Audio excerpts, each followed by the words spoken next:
ఎప్పుడు వస్తావురా? ఈ ప్రాణం నీకోసమే ఎదురు చూస్తుందిరా.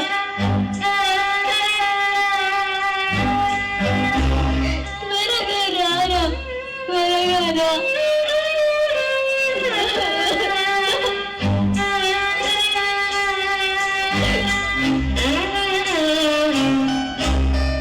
హలో హలో, డాక్టర్ గారా అండి? చెప్పండి. నేనండి, భారతమ్మని. మీరు ఈరోజు రమ్మని చెప్పారు, కానీ నా కొడుకు దుబాయ్లో ఉంటున్నాడు. వాడు వస్తాడని చెప్పాడు. వాడు రాగానే వచ్చి కలుస్తాం. మీ హెల్త్ కండిషన్ అస్సలు బాలేదు, ఆ విషయం మీకు కూడా తెలుసు. అసలు మీ పరిస్థితి మీ అబ్బాయికి చెప్పారా? మీరు ఇప్పుడు ఎమర్జెన్సీ కండిషన్ లో ఉన్నారు, త్వరగా ట్రీట్మెంట్ చేయాలి. నాకేం ప్రాబ్లం లేదు, తర్వాత మీ ఇష్టం. వాడు రాగానే వచ్చి కలుస్తాం డాక్టర్. సరే.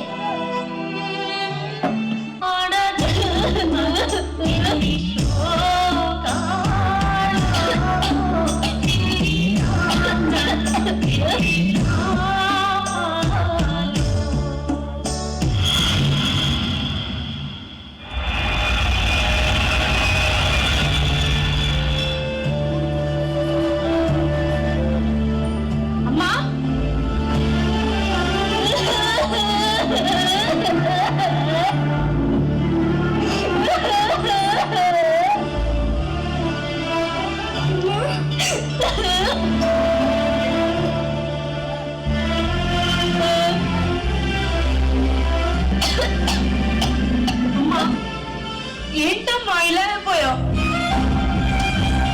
ఏమైందమ్మా? నాకేదో భయంగా ఉంది, చెప్పమ్మా. ఆరోగ్యం అసలు బాగుండడం లేదు. డాక్టర్కి చూపించావా? సుధా, సుధా ఇంట్లో సరుకుల కోసం బయటకి వెళ్ళట్టుంది. ఏంటమ్మా నీకు ఇలా ఉందని నాకు ముందే ఎందుకు చెప్పలేదు? దేశం కాని దేశంలో ఎన్ని ఇబ్బందులు పడుతున్నావు.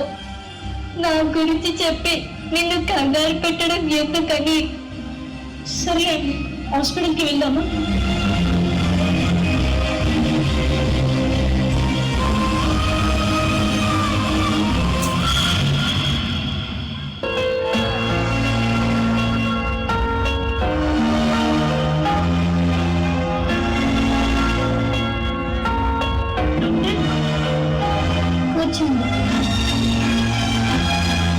మీరు నా కొడుకమ్మ ఈరోజు దుబాయ్ నుంచి వచ్చాడు.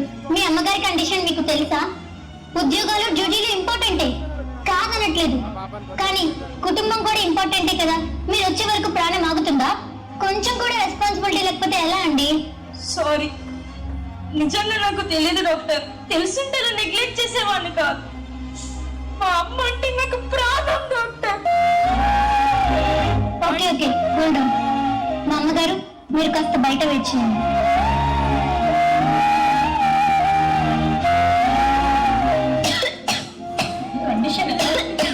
ఆమెకు అర్జెంటుగా ఆపరేషన్ చేయాలి.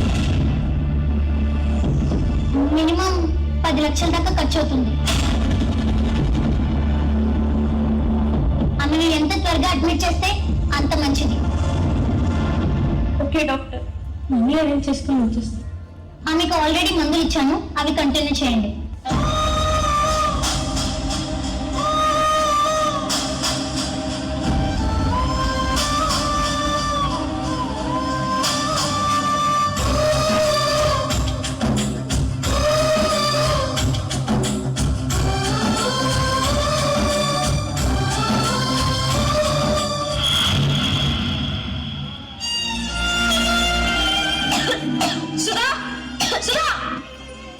ఎంతసేపు అయిందని వచ్చి? అమ్మకు ఆరోగ్యం బాలేదని నాకెందుకు చెప్పలేదు? నిన్న అడిగాని నెల నెల డబ్బులు పంపిస్తున్నాగా. ఏం చేస్తున్నావు? ఏళ్ళు అమ్మేస్తా అంటున్నారు, అది తెలుసా? ఆ విషయం మీకు కూడా చెప్పారు. మనమే కొనుక్కుందాం అన్నారు, అందుకే డబ్బులు జాగ్రత్త చేస్తున్నా. అమ్మ కంటే నాకు ఏది ఎక్కువ కాదు. ముందు బ్యాంకుకి వెళ్ళి మొత్తం డబ్బు తీసుకురా. అమ్మ ఆపరేషన్ కి కట్టాలి. అమ్మా ఉన్న డబ్బులు చాలు ఫ్రెండ్స్ని కలిసి అడిగి చూసి నేనున్నానమ్మా, నీకేం కాదు.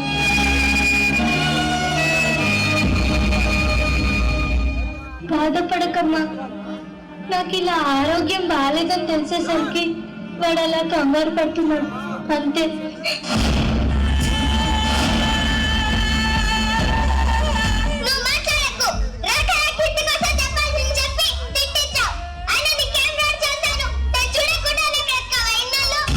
నేనన్నానా కొంతింటి రాత లేదనుకుంటే ఈ జన్మకి ఇల్లు కొనుక్కుందామని రూపాయి కూడా పెడితే ఈ రోగం పెద్ద మొత్తం ఊడ్చేస్తున్నాం.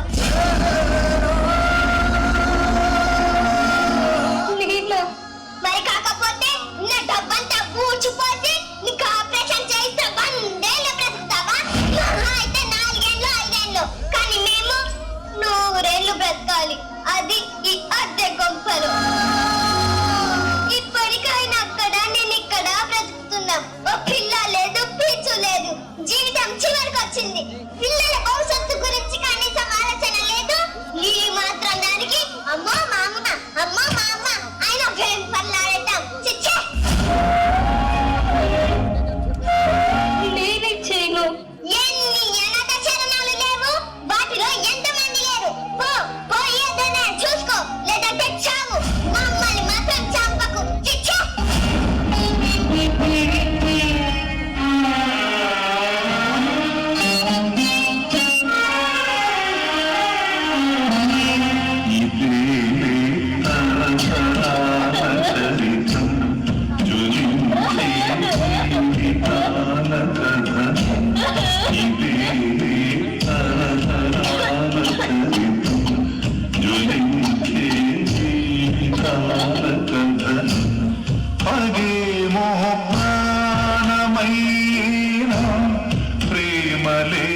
నా కోడలిన దాంట్లో తప్పేముంది?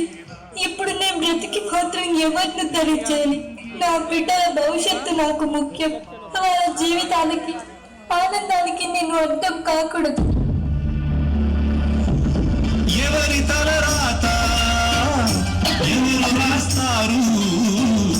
దైవమున్నాడు, నడుపుతున్నాడు. ఎవరి తలరాత ఎవరు రాస్తారు? దైవమున్నాడు, నడుపుతున్నాడు.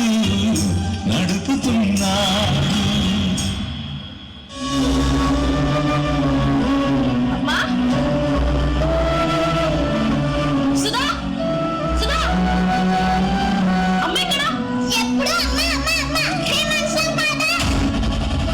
అమ్మ ఎక్కడ? ఉందే నేను చచ్చిందో, నాకేం తెలిసిపోయిందో చిచ్చే. సుధా,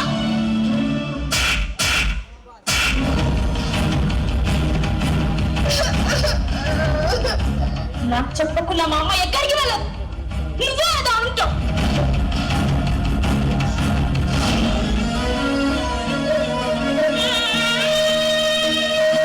చిన్నప్పుడు నాన్న వదిలేసి వెళ్ళిపోతే నా కోసం మౌనికం చేసింది.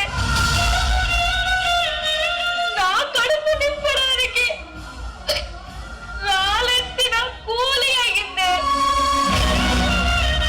నీలాగే ఆనాడు నా సుఖం నాకు ముఖ్యం అని ఆలోచించి ఉంటే మా అమ్మ వేరే ఒకరిని పెళ్లి చేసుకొని వెళ్ళిపోయి ఉంటే నేనెక్కడ ఉండేవాడినే? తనలాగే నన్ను పనిలో పెట్టకుండా 4 ముక్కలు చదివించబట్టే నన్ను నిన్ను పోషించుకోగలుగుతున్నానే.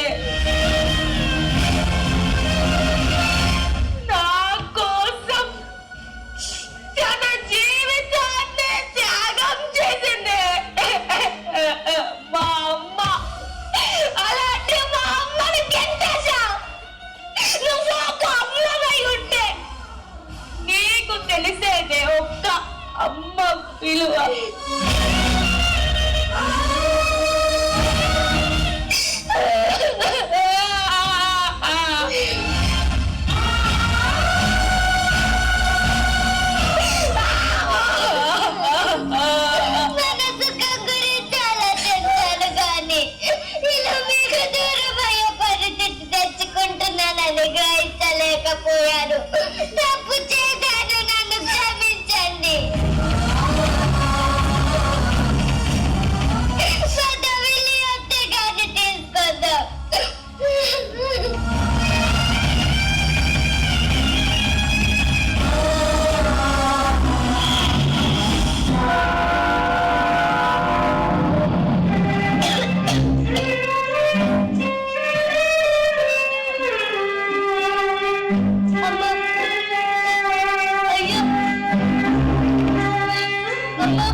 సంతోషమా చెప్పు. అలా ఎలా అనుకున్నావే? ఏ తల్లిదండ్రులైనా తన బిడ్డల జీవితాలు బాగుపడాలని కోరుకుంటాం, అంతేగాని రోగాలు రావాలని, వచ్చిన రోగాలకు బిడ్డల జీవితాలు బలి పెట్టాలని అనుకో.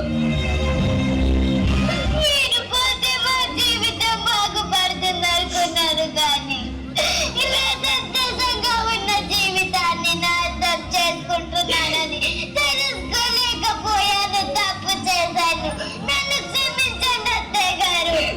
పద ఇంటికి వెళ్దాం. అమ్మను నిలిచి ధైర్యం ఉన్నదా? ఆత్మను నిలిచి అర్థం ఉన్నదా? కళ్ళ ముందు బిడ్డకు చందమామను చూపిస్తూ